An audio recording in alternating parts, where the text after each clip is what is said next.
تفسیر القرآن آج کا سبق سورۃ الانعام آیت نمبر 1 سے 3 تک۔ اعوذ باللہ من الشیطان الرجیم، بسم اللہ الرحمن الرحیم۔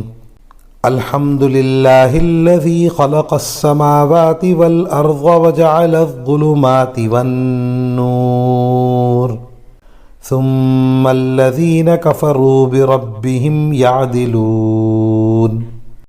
هو الذي خلقكم من طين ثم قضى أجلا وأجل مسمى عنده ثم أنتم تمترون۔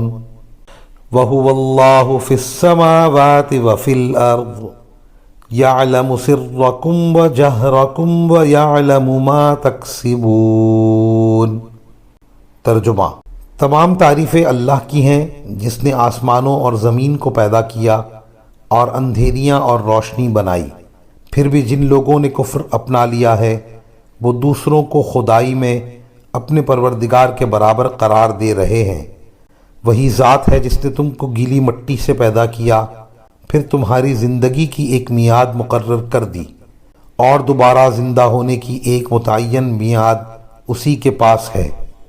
پھر بھی تم شک میں پڑے ہوئے ہو، اور وہی اللہ آسمانوں میں بھی ہے اور زمین میں بھی۔ وہ تمہارے چھپے ہوئے بھید بھی جانتا ہے اور کھلے ہوئے حالات بھی، اور جو کچھ کمائی تم کر رہے ہو اس سے بھی واقف ہے۔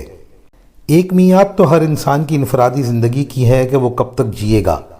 شروع میں تو اس کا علم کسی کو نہیں ہوتا، مگر جب کوئی شخص مر جاتا ہے تو ہر ایک کو معلوم ہو جاتا ہے کہ اس کی عمر کتنی تھی، لیکن مرنے کے بعد جو دوسری زندگی آنے والی ہے وہ کب آئے گی اس کا علم صرف اللہ تعالیٰ کے پاس ہے۔